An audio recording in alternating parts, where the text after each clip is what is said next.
Welcome to this Rubberstamp show and tell, Somerset Studio, July, August of 2001. You saw a lot of things happening in the industry around that time. A lot of stores were out there, and a lot of media was being created and developed by the different manufacturers of different supplies and inks and all that type of stuff, as well as stamp companies. But a really great magazine, and they're still out there. Check them out on their website. But let's try to do a quick, relatively quick flip through of this. This is a really thick publication right here. Right in the thick of all of this kind of media development and, just a lot of things happening on the scene.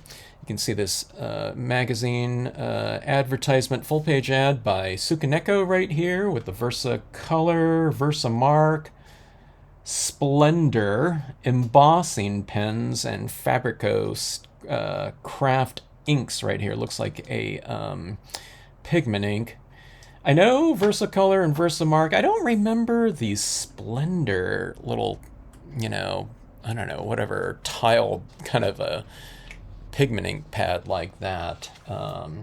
But if you're a stamper that's been around a long time, you'll probably recognize a lot of these things in here. Penny Black, of course, long time stamp company. Let's see, a letter from the past. Looks like these kind of antiqued types of tags right here.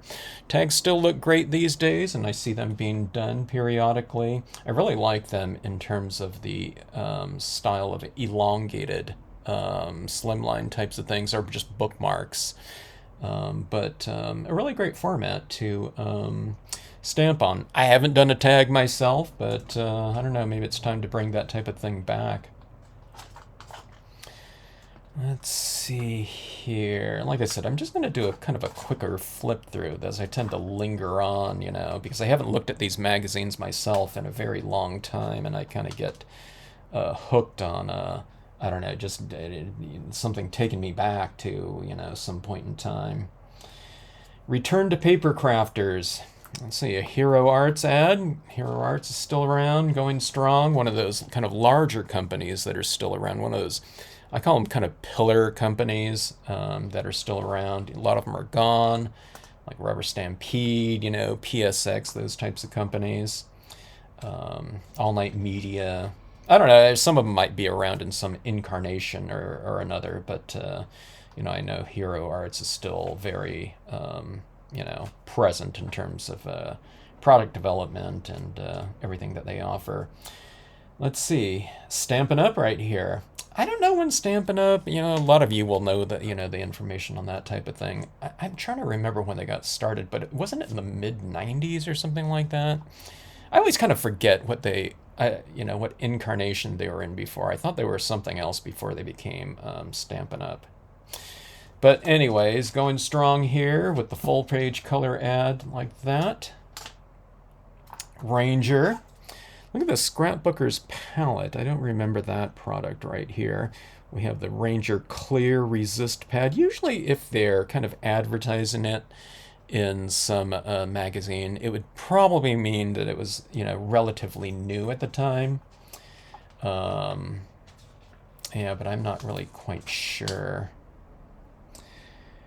Okay, let's see here. Different stamp stores right here. Joan Mills. Looks like she put together that ad there. A longtime rep for a lot of different companies. Toy Box Rubber Stamps. I used to see them at, I don't know about all, but it seemed like every show that I went to, they were there. I think they were a Northern or a Bay Area based. Yeah, California right here. So I'd see them at all the, the Carson shows, San Jose, maybe the Arizona shows and such too, but probably Oregon and Washington as well. I'm not sure if they went back east or not, but I'm guessing so. You'd see the same companies around all the time. Okay, let's see. Assemblage Adhesives right here by Susan Pickering Rothamel. I don't know if that's how you pronounce her name, but I know she wrote a lot of things, but she also wrote the greeting card tools and techniques, the encyclopedia of that she featured some of my pieces in. Thanks, Susan. But check that book out if you have a chance. Really a great book. I did a little show and tell of that book as well. Let's see, what is this one right here? Oh, Radiant Pearls right here, okay? So look at this, discover the possibilities. The Radiant Pearls International Design Competition here. Okay, so the Radiant Pearls, if you've heard of CHA, you know, that big wholesale show that went on for years, it's called something else now. I think it's, is it Creation or create, I don't know what it was, something based on creation.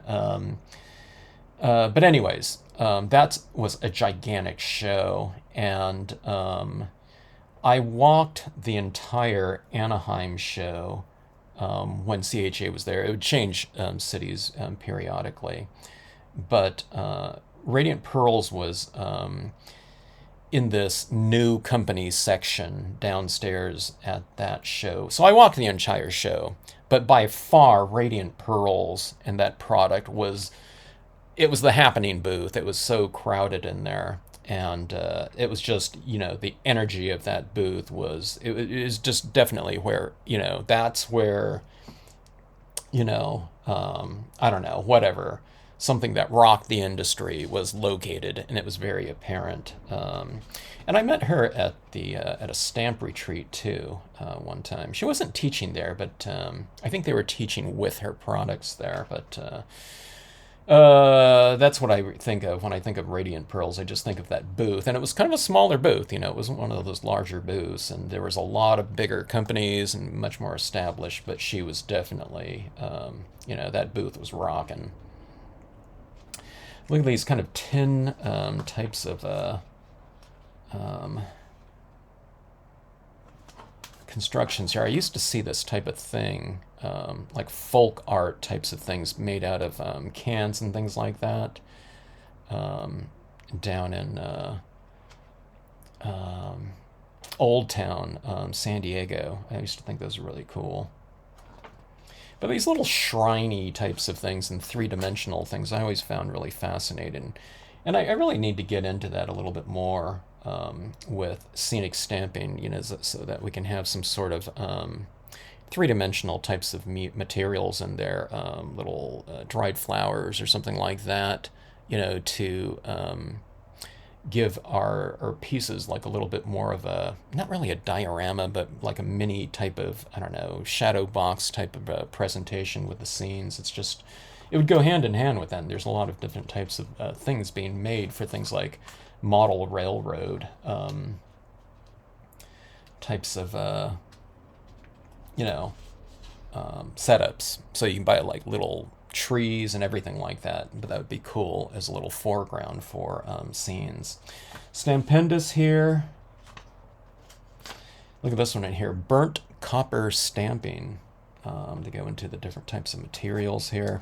Okay, now this was, I did a little quick flip through of this magazine before I started this video, but look at this, the Nick Bantock collection right here. And then I looked down here, I forgot that it was limited edition rubber stamps. I knew Lee from limited edition early on, but I forgot that her company made some of the, or the sets for, you know, they got the licensing for the Nick Bantock pieces, but I forgot the name of that book series that, you know, it was by Nick Bantock. It was like super popular. It was something and something. It was like a love story. I don't know, maybe it was something like that, but I guess she made some stamps out of that, which is pretty cool.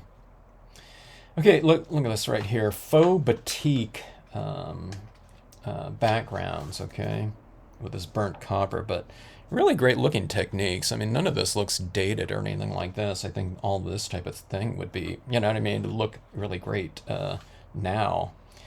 But I don't know, I'll have to look back at some of these different techniques in here and see how to do some of them. Dr. P.H. Martin's. I was surprised to see this ad right here. I use the Dr. P.H. Martin's Bleed Proof White all the time. So it was interesting to me to see that they, at this time, were kind of getting into the game, getting into the craft game. This is, this type of company right here was, an art industry type of material, and they still are. But with that explosion of the paper crafting community and industry, a lot of the art manufacturers thought, hey, maybe we can diversify a little bit and jump in on that. So Dr. Martens, I don't know if Dr. PH Martens is the same thing as the Dr. Martens. We would think so, but I thought those dye-based inks weren't called Dr. PH Martens. I always thought it was just Dr. Martens dyes. So I don't know, but I didn't even recall them being in the industry. I certainly didn't know anyone that had any of their inks. I don't know, maybe some of you did or know something about them. You have to put in a note in the comments section here. Statler, you know what I mean? Totally a like an office supply type of company. Stadler Mars erasers and stuff like that. A lot of people doing eraser carvings and such.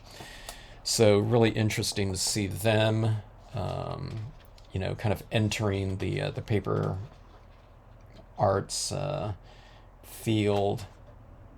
Accordion fold displays here. Little chart on how to make it, little model like that. Jacquard textile paints right here. See, a lot of the art industry types of manufacturers advertising in this magazine right here. To get a full color page ad in this magazine was pretty expensive, but that was the case with all of the different publications at the time. It was a lot of money. So a lot of, like crafting companies were kind of smaller. So, you have the big crafting companies, and the smaller ones might be, having a much smaller ad, or, just advertising in different magazines. Okay, so Sakura right here, I used to use all their things. They're a big Japanese company, kind of similar to Uchida and the Marvi types of things. Big, huge. I'm looking at these pens right here. Big, huge. They're really diverse. They have a lot of different types of products out there. But I'm looking at this pen touch here. Opaque pigment marker. Okay, so I was trying to figure out what that was there. I was thinking, I've been using acrylic paint pens lately, but this is an opaque pigment marker, so some kind of pigment ink. Permopaque. Had no idea about this. This isn't something that I ever would have thought to use with Stampscapes at that time, but I don't know, maybe I could have jumped in there and, got some similar results as the acrylic pens. I don't know. I'm not sure. Let's see. Magenta rubber stamps. We all know them. The lively art of lettering tips and techniques. One of the things I liked about Somerset Studio is they would bring in to their magazine the calligraphers, the letterers, and I think some of those calligraphers, the calligraphy association, they were so kind of low key about their art, their work, so you wouldn't see them in a lot of different publications or anything out there. You know what I mean? That crowd's different.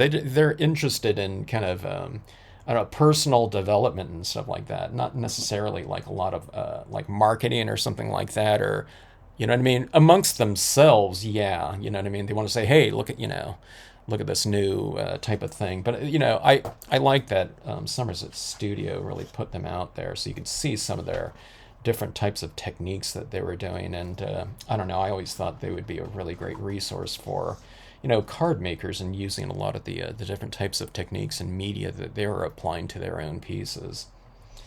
You'd see people doing like calligraphy and things like that on card making, and I don't know if mail art was still going on very strongly at the time, but that was another place where people could really showcase their calligraphic styles of things. It's not just the calligraphy, but it's just all of the different medias and backgrounds and things like that, textures that the calligraphers would be utilizing. Unlike the art crowd, where someone might really spend time, a huge amount of time developing like oil painting skills and just work in that one medium. The calligrapher would just be using just anything, you know what I mean? And always kind of seeming like to branch out and try new things, kind of like, the rubber stamper does. So, always great to see. Okay, let's see here. Paper inspirations. I don't remember them. There was a lot of companies at the time. Online connections here, so 2001, the rubber stamping, online presence was up there. Everyone had their websites. Just 5 years before that, hardly anything. Really, in the mid to late 90s, it was a really small kind of a online presence with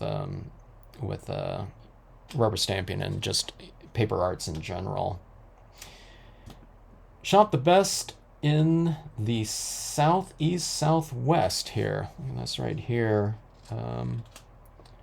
with different stores. I was trying to see if this was if this was like a page of like an advertisement or something like that. Stamping on ceramics. Okay, so I see this being done still, and tiles are a really great medium for people, just as long as you're working with the right type of media that's going to be compatible with a tile. So I'm not sure if some of these are unfinished tiles right here. I'm not going to read through the whole thing, but if you're doing it on a glazed fire tile, just make sure that you're utilizing the inks or traditional types of crafting media, and there are some out there that would be compatible with drawing and adhering to something like this. Like a dye-based ink probably isn't going to be your best choice, or maybe water-based inks in general. Possibly things like water-based brilliance inks or something like that, but as long as you spray seal it afterwards or lock it down with an additional coat of like a polyurethane or something like that. But yeah, I'm seeing pieces on, things on foil. I mean, not foil, but on tiles being done all the time these days, and it literally looks fantastic. I looked at something recent with a piece that someone did a while back on a tile, and it's like, that looks really good. But just there's something to be said about that three-dimensional types of medium and the weight of it. I was looking for my stamp board piece that I just did that reminds me of kind of like working on a tile. Not the, it's lighter than it, but it has the feel of it. Stamper Rosa right here. I don't see the house mouse things going on. Was that if they're not using their house mouse in an ad, maybe they hadn't started, or maybe they wouldn't need to do it. House mouse was just so popular, but. Fresco. I didn't remember that they made inks, or did they? They probably did. All Night Media right here, another one of those really big kind of foundational pillar companies. Stamp Francisco. Okay, so Stamp Francisco was consolidated, I think. Remember those Ivory Coast alphabet sets? You'd see them. I think you'd see them in places like Barnes and Noble and stores like that. But Fruit Basket Upset, Bartholomew's Inc. Nah, I'm not sure about the Ivory Coast. I don't think so. But someone bought Stamp Francisco, and then they started buying other types of. It seemed like similar types of companies, because I know they picked up Gumbo Graphics as well. But a lot of the old engravings, like 19th century 20th century engraving types of companies, artwork, which those are some of my favorite types of pieces.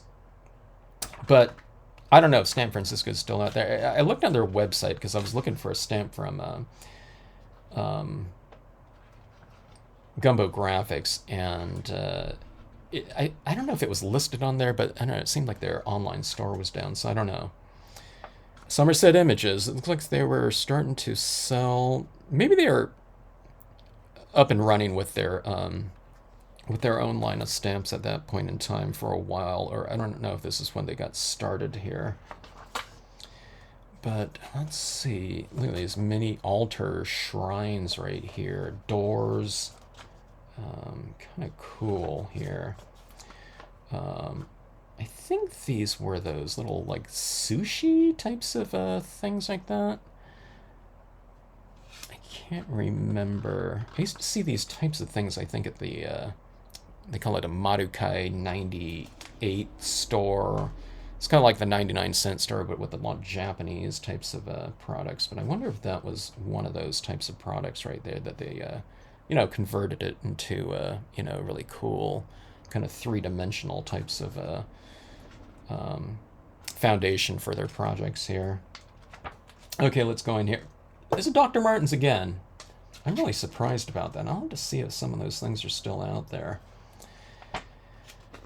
Petroglyph projects, pins, petroglyph pins. Pins were kind of hopping at that time, right? Right around that time. Remember the pin kind of exchanging? Petroglyph art box. Okay, I was showing some stuff with the stamp board art box, but different things like this, I don't know. Are people still doing a lot of the three-dimensional types of things? But I always thought those were really cool types of things to do. Look at this foam core figures right here. That's really cool. I'll have to show that to the maker for Art Foamies. Maybe these are by her. I don't know. Belle Armoire. Okay, this is another magazine by Stampington. Dreamcatchers right here. Pretty cool. Okay, Funky Art Boxes by Debbie Sanchez.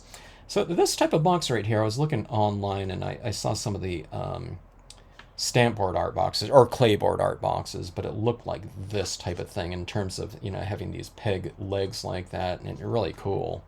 The way that I used those boxes was really quite minimal. I used it really more for a scratchboard style of application, but there was a store called the Queen's Ink that was using this isn't the clayboard boxes right here, but it kind of reminds me of kind of the degree of which they kind of applied different types of potential things to really spruce up those boxes there. But really cool stuff, three-dimensional things. Something I need to get into more often, or again, I guess, after just touching on it minimally. I want to use different things like lights and things like that. Okay, so different books right here, Barnes & Noble, Borders bookstores, books were happening at that time with really, palatial, bookstores kind of popping up and such. So you saw a big section for crafting and, quite often books. So you saw a lot of people getting like book deals and all kinds of techniques and, different themes and books, which is really awesome at the time.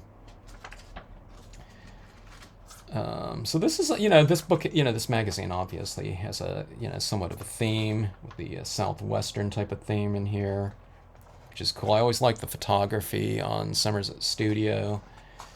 One of the first places to really kind of, set up a little bit of a, presentation for all of the different samples that they were showing, which is cool. The Stamper's Sampler did that too, so I'm guessing it was the same. I don't know. I don't know if it was the same photographer, but probably. But look at all these different pieces in here. Really awesome stuff. Boy. 100 Proof Press. Always love that collection. Hanko, Above the Mark, the Rubberstamp. Stampler. I don't remember that. Oh, Mostly Hearts, the Rubberstampler. Okay. Tear It Up, Rubber Tree Stamps, Rubber Poet, Silver Crow, Saturdays Only, Stampers Anonymous, Hero Arts right here, Serendipity, Treasure K. I mean, a lot of these places had their own had a store too. So I taught down there in Clearwater. So when I think of Clearwater, I think of Treasure K and my trip down there. Fred Mullet, Copperleaf Creations, Return to Asia. Looks like that was going to be another publication, or is that a past one? I'm not sure here. Stamper Rosa, advertisement for their website. Look at that browser right there. Deja Vu. Let's see, colorful curls with artistic wire. Okay, so wire right here for card embellishments, kind of cool. Papers by Catherine. Xyron. How many people have you had a Xyron machine? Gel Extreme. I'm trying to think if that was the one. There was some kind of gel pen that I had a pack of somewhere. I put it away, but I don't know, it sat for years, but it was still working like a charm, and I think I had it, stored upright and hadn't used them for like 15 years. But I was going through some gel pens and just getting rid of some old ones, I don't know, probably 5-6 years ago, and came across that, and it was still working. Good Stamp, Stamp Goods, one of my favorite companies to go visit when they were there at the Carson show or at the San Jose show. But I'd always go over there and pick up a stamp or two whenever I had a chance. Look at the Stamp Fest in Clearwater, Florida. That was the convention out there. I went to Stamp Fest, I think, twice. I did it twice, I believe. And I don't know. It might have been earlier versions of that one. A long way to go, so I just didn't do it too often.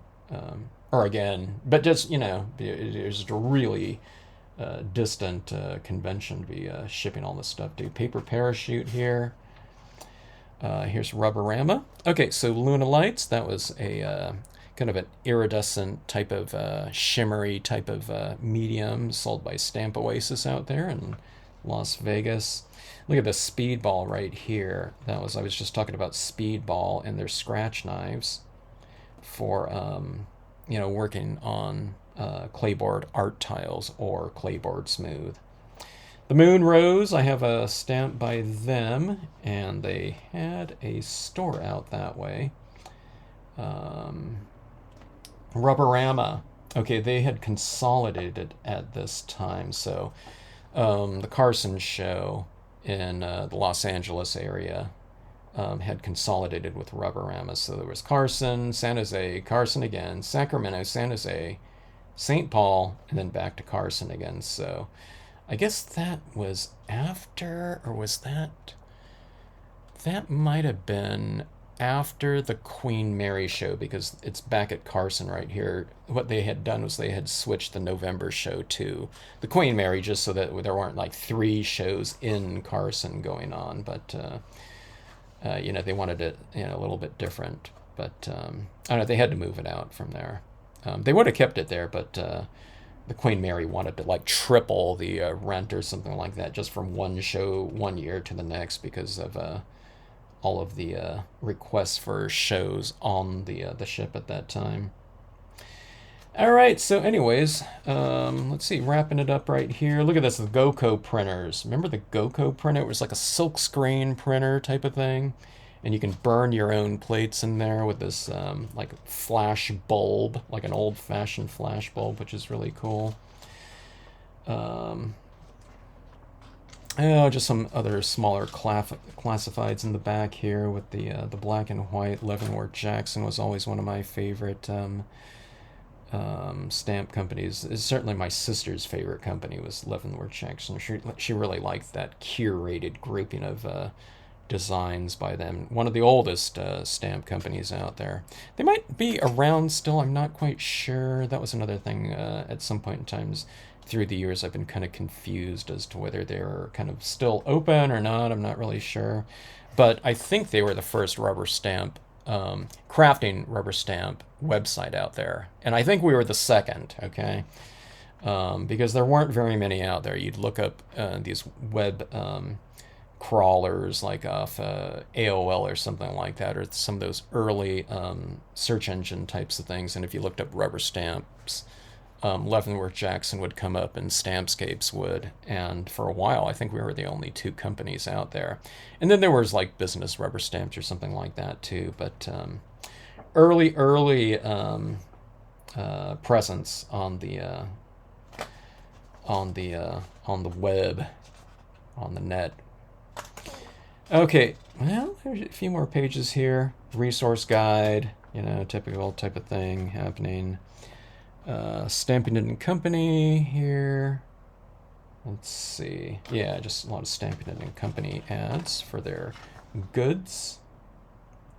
Look at this beautiful, beautiful calligraphic types of project right here someone did. I know, really amazing.